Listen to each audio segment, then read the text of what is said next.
Tampok sa Corrida de Cavallos, Ciudad de Calaca sa Batangas ang karera ng mahigit 100 kabayo. Nakisaya rin at pinakilig ni Sparkles Andrea Torres, Lian Valentin at Angela Alarcon ng fans sa Festival of Horses sa lungsod. Silipin yan sa report ni Hazel Alviar.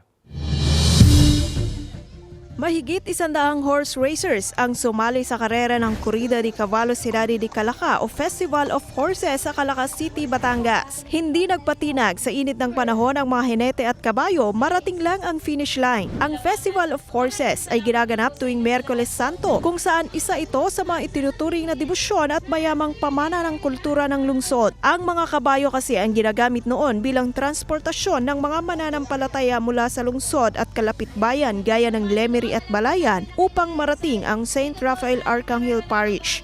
At sa paglipas ng panahon, isa na ito sa mga ipinagdiriwang nakapistahan sa lungsod. Mula Bulacan, dumayo si Allen sa syudad para makisaya at sumali sa horse racing. Taon-taon raw silang dumadayo sa lugar lalo pat nakailang panalo na rin ang kanyang kabayo.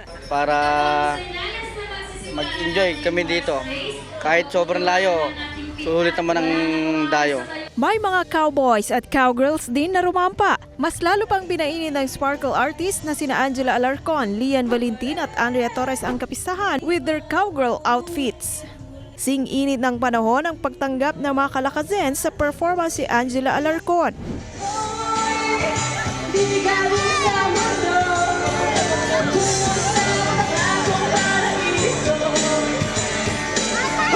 Sinundan naman ito ng nakakakilig na awitin ni Lian Valentin.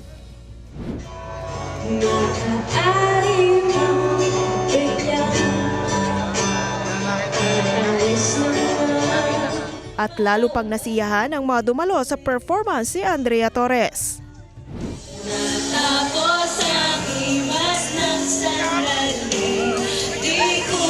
Thankful naman ang mga sparkle artists sa mainit na pagtanggap sa kanila ng Calacazens. Every time na nag-visit kami dito sa Batangas, parang first time mo pa rin kung paano kanila i-welcome. Ito yung mga moments talaga na makapag-thank you ka in person.